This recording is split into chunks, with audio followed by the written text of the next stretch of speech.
Fait que c'est ça. Fait que bon. ça revient à ce que je dis. C'est pas vraiment les politiciens qui mènent, parce que dans l'exemple que tu as mis tantôt... Ben, j'aime ce que tu... OK, je vais te donner un exemple. J'aime ce que tu dis. Tu as raison puis tu n'as pas raison. Ouais, okay. Effectivement, quand j'étais ministre de l'Industrie, les projets de loi, ils sont amenés par, bon, tu as une idée de projet de loi, tu parles à ta fonction publique, ou ta fonction publique t'amène une idée de projet de loi. Ouais. Mais là, après ça, pour que ce projet de loi devienne une loi, il faut qu'il passe au cabinet. Ouais. Donc, le sous-ministre, exemple, moi, si je suis un ministre et j'ai un projet de loi qui me tient à cœur, je présente mon projet de loi devant la table du cabinet, mais mon sous-ministre à moi va briefer, informer les autres sous-ministres, ses collègues sous-ministres dans d'autres départements, et lui...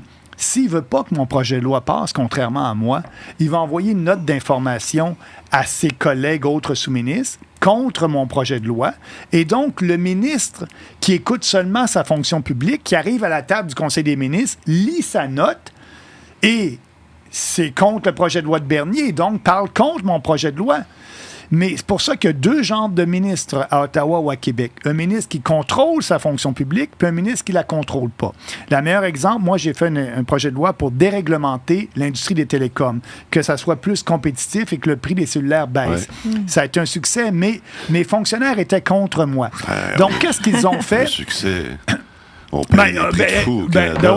n'a pas fini. Effectivement, ça a été la première étape. Je voulais procéder, mais on a perdu le pouvoir à ce moment-là. Okay. Mais on a fait une étape qui a quand même aidé à avoir plus de compétition, diminuer les prix. Mais effectivement, il faut poursuivre. Comparé aux États-Unis. Là. Puis en Europe aussi. Oui, on a encore un pas à faire.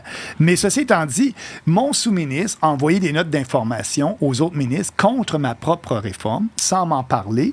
Et donc, qu'est-ce que j'ai dû faire? J'ai dû aller rencontrer chaque ministre autour de la table des ministres individuellement avant le Conseil des ministres pour leur dire, regarde, tu as une note négative sur mon projet de loi, tes fonctionnaires te conseillent de dire non à mon projet de loi, viens, on va avoir une discussion. Et j'ai une discussion avec eux et je les ai convaincus de m'appuyer.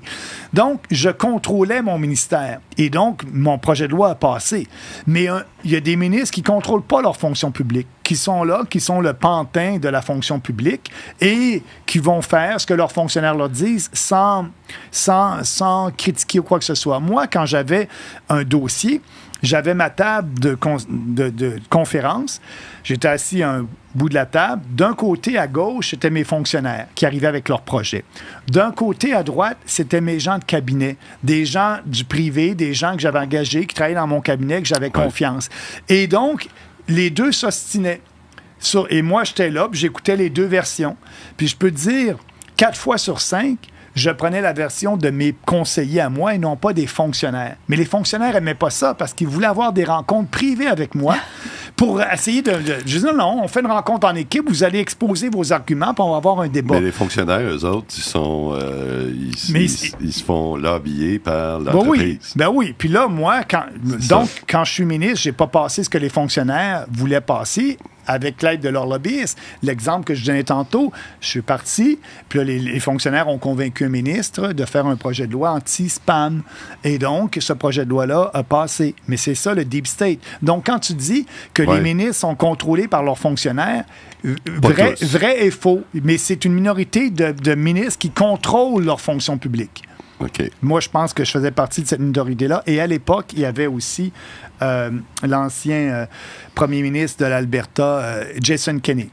Jason Kenney, il connaissait ses dossiers, il contrôlait ses fonctionnaires. C'est lui qui était le chef, c'était pas le fonctionnaire. Puis moi, un peu la même chose aussi. Je contrôlais mes dossiers, puis je voulais... Puis un conseil que m'avait donné Brian Mulroney avant que je sois ministre, parce que je suis arrivé en 2006, j'ai été élu, puis j'ai été nommé ministre. Je n'ai jamais été ministre. C'est quoi la job? Ça doit être spécial. Et Brian m'avait dit, il dit, Maxime, il dit, toi, tu vas être là pour 2 ans. Normalement, après 2 ans, il y a un remaniement ministériel. Donc, il faut que tu te dises que tu as 2 ans pour atteindre les objectifs que tu te fixes. Donc, avec ton équipe, regarde qu'est-ce qu'il y en a, parce qu'en quittant ton ministère, tu veux avoir des réalisations fortes. en ligne avec tes idées. Et donc, la déréglementation de l'industrie des télécoms était un dossier important pour moi. Et donc, j'ai fait mon agenda. Je dis, OK, c'est ce que je veux faire. Je me donne 2 ans. J'espère que je vais être en poste 2 ans. Puis effectivement, j'étais en poste 1 an et 8 mois à peu près. Et là, je suis allé rencontrer, parce que Brian m'a dit, va rencontrer ton fonctionnaire. Puis là, tu dis à ton sous-ministre, garde, c'est ça, tu dois travailler là-dessus.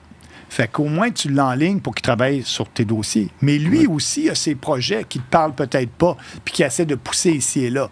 Mais moi, quand il m'arrivait avec un projet que je voulais pas, je lui disais non. Mais après ça, il gardait ce projet de loi, puis il attendait pour le prochain ministre. Donc, juste pour dire, il y a 2 genres de ministres, ceux qui sont contrôlés par leurs fonctionnaires, puis ceux qui contrôlent leurs fonctionnaires. Okay. Puis je peux dire que la majorité sont contrôlés par leurs fonctionnaires. C'est pour ça, quand on dit qu'un gouvernement libéral ou conservateur, c'est du pareil au même, parce que les fonctionnaires sont toujours là, puis les élus partent. Quand tu arrives, tu te fais nommer ministre, puis tu n'as pas d'expérience politique, il n'y a pas un danger de te faire mener par le bout du nez par tes fonctionnaires. Ben oui, c'est pour ça. Effectivement, c'est pour ça que c'est facile pour un fonctionnaire. Puis si un fonctionnaire veut bousiller une de tes réformes, qu'est-ce qu'il va aller faire? Il va aller parler aux journalistes. OK, puis là, ils vont parler contre ma réforme en privé. Puis là, m'amener dans les journaux ou au journal télévisé, tu vas voir, Bernier a l'intention de faire quelque chose, puis ça va nuire, etc. Ils ont coulé quelque chose. Ils coulent de l'information. Ça arrive régulièrement, ça. Et donc, les ministres veulent toujours bien paraître dans les médias, etc. Ouais. Et ils le savent que s'il ne plaît pas à leurs fonctionnaires, il y a de l'information qui risque peut-être de couler, puis il va falloir qu'ils débattent de leur dossier publiquement lorsqu'ils ne sont pas prêts à le faire, etc. Et ça risque de leur nuire. Et c'est ça le pouvoir de la fonction publique. Il est important là-dessus parce qu'ils ont, comme tu disais tantôt, l'information. Le ministre, il est nouveau. Il ne connaît rien en santé, là. C'est un ministre.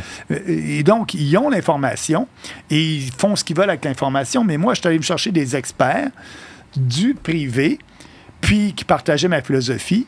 Et donc, là, il n'était pas habitué de se faire confronter.